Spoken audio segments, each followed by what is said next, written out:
What is up, gamers? Staxwell's back at it again today with another market watch. We finally got the hero power of the Wizards, and with it, some spicy pickups on the market that not a lot of people are talking about. I don't want to waste any more time. Let's just go ahead, jump straight into it here. Once per turn Ocilio hero power instant is to discard an instant and draw a card. So it seems like Ocilio is going to be very heavily focused around instants and drawing cards, right? That's like the obvious takeaway from that. So Brainstorm kind of seems like it fits perfectly into that strategy. Brainstorm, of course, being itself an instant, and whenever you draw a card, deal 1 damage. Brainstorm's always one of those cards that's like, this card will obviously be broken one day.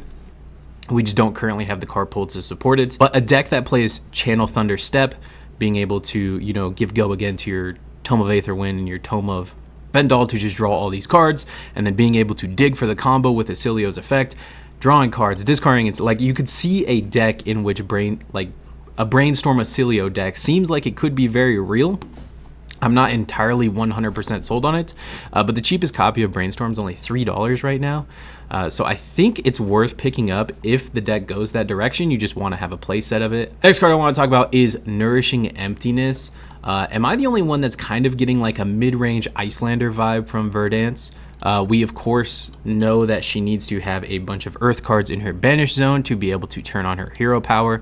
The only card that we see so far that's able to do that is Felling of the Crown, which I'm sure she'll be playing.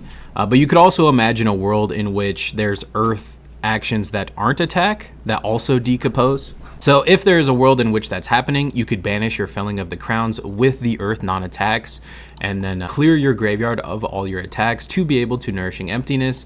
And then of course, Felling of the Crown itself, you're able to banish 2 earth cards and an action card.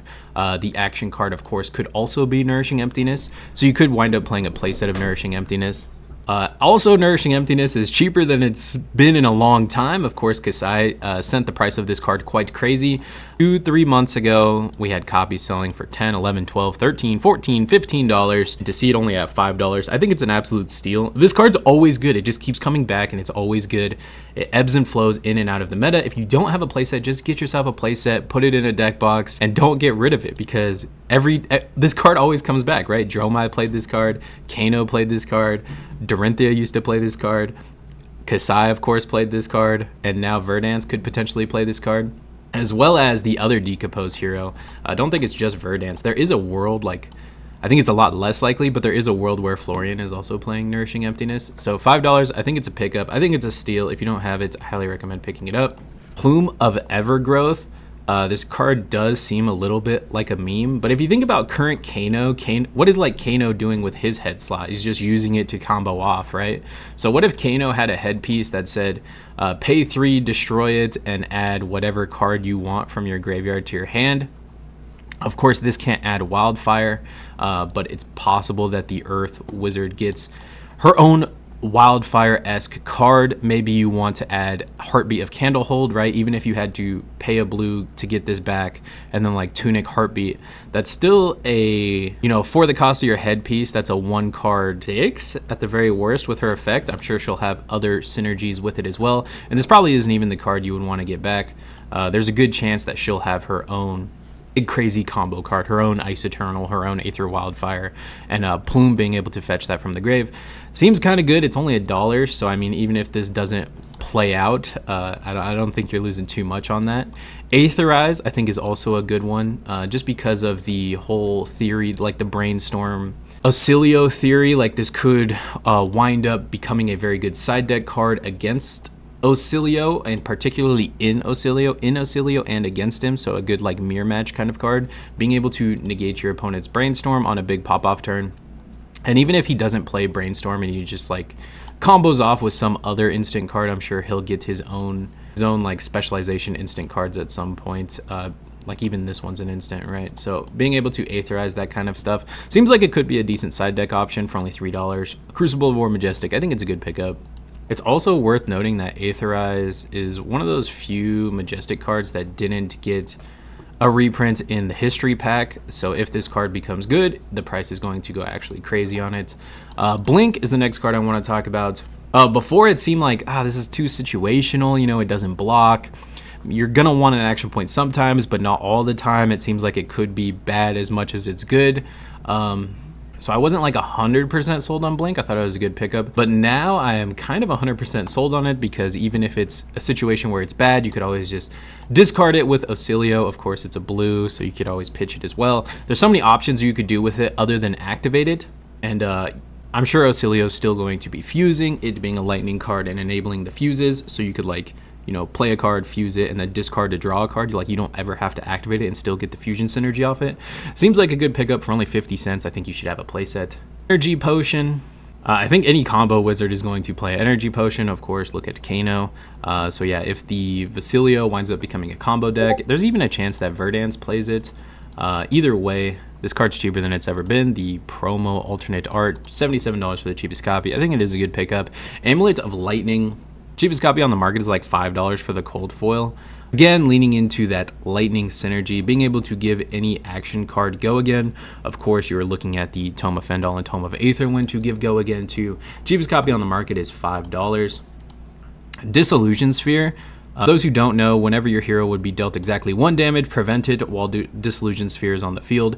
Disillusion Sphere is also a mechanologist item, right? So this is only for the mechs, but it seems kind of good now, because not only is it good against all of the rune chant creation, but it's also very good against Verdance's hero power. She doesn't like gain 3 life and then shoot you for 3.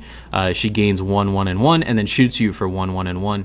Disillusion Sphere is able to just soak up all of that damage. Probably good if she's like setting up a big combo turn.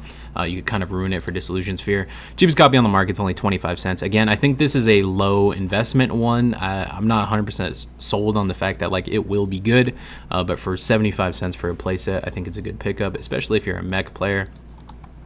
Kindle, of course, is going to be good. Obviously, it's an instant, able to discard it off of Ocilio's effect, as well as all of the already known Kindle synergies. I don't need to go into this one too much. Cheapest copy on the market is like $7, but yeah, it's pretty much guaranteed this card's going to be played in the new Wizard. Runic Reclamation. I've talked about this card a couple times on the Market Watch. I still think it's very cheap. Cheapest copy on the market's like $1.50. Not only is it a Phantasm popper, but it's very good against all of the Tales of Arya-esque heroes, the Rosetta heroes as well. Being able to destroy their Channel Thunderstep, their Channel Mount Heroic, their Channel the Millennium Tree, or Channel Valley Lightning, all seems very powerful.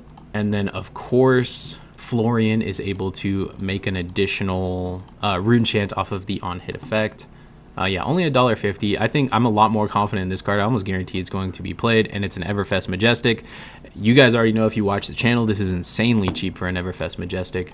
Moving on, Signal Jammer. We've talked about this one before as a tech against Azalea. This wasn't like just a Staxwell speculative moonshot card. People were actually playing this card. People were actually doing well. We went over it in the meta breakdown a couple times. Dash.io players were playing this and then flashing it out on your opponent's turn to counter Azalea. And while that still does seem very powerful, if your opponent is playing like any kind of combo deck, right, where they're giving their tomes go again, even if it's not like a brainstorm thing, I could still imagine that Ocilio is going to be playing tomes and giving them go again. That doesn't seem unrealistic to me. So being able to flash in Signal Jammer and just kind of put a stop to all of that seems very good. Again, 25 cents, Everfest Majestic. This is way too cheap. If you know, you know. If you don't have a playset and you're interested in the Mechanologist class, even if you're interested in like Max or the regular Dash, not Dash.io, I still recommend picking it up. I think it's a good pickup. Electrify. This is the alternate art Electrify. Cheapest copy on the market is $15 shipped. That does seem a bit expensive, but it kind of slots right into Aurora's hero power. Aurora's hero power only gets turned on if you've played a lightning card this turn. So this is very similar to Transcend in that you want a lightning card to lead your turn, very much like Transcend, you want a blue card to lead your turn.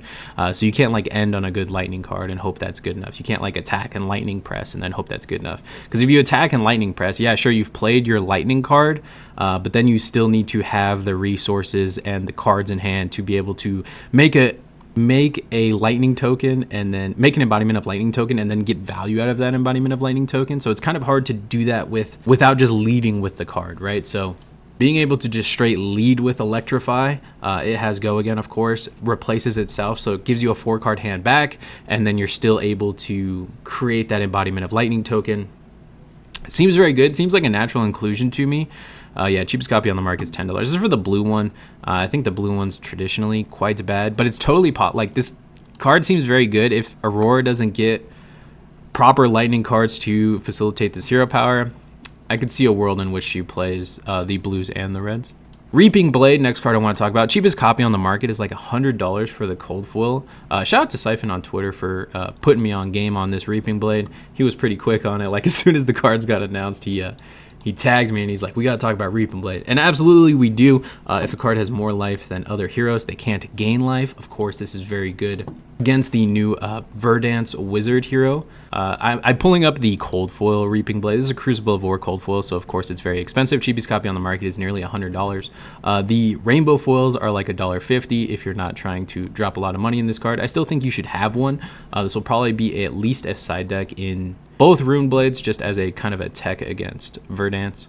Warmonger's Diplomacy, cheapest copy on the market is $55. I'm sorry if you don't have this card, but you're going to need it because it's very good against Rune Blades. So it's also very good against Azalea, obviously. So being able to expand the horizons of this card in your side deck obviously is very good. Right now, it's kind of only good against Azalea. It's only very good against Azalea. It's like kind of good against other things, but only like a silver bullet against Azalea. So if you're putting it in your side deck now, it's like, do I want to like waste the side deck slot just for the Azalea matchup? Like, yeah, sure, it has applications elsewhere, but it's kind of a tough sell at the moment. But if you throw 2 new Rune Blades into that equation, I think Warmongers gains a lot of stock, so it makes sense that the card's going up. Weakest Link, cheapest copy on the market is $31.25. I think this card's also going to be very good. It is a must block against Acilio, so he can't like hold the 5-card hand and then try and pop off, and it's just a must block for him, right? So it's still going to be good versus all of the Part the Misville heroes, and then it's also going to be good against Acilio. I still think it's a good card. I still think it's worth the price tag. That's all I got for you guys today. Thank you so much for watching. Don't forget to like, comment, rate, subscribe, and help the algorithm help me out just a little bit. Later, gamers. And if you are going to pick up this or anything else in today's Market Watch, please do so using the TCG Player affiliate link in the description below. It costs you absolutely nothing, and a small portion of that goes to help the channel.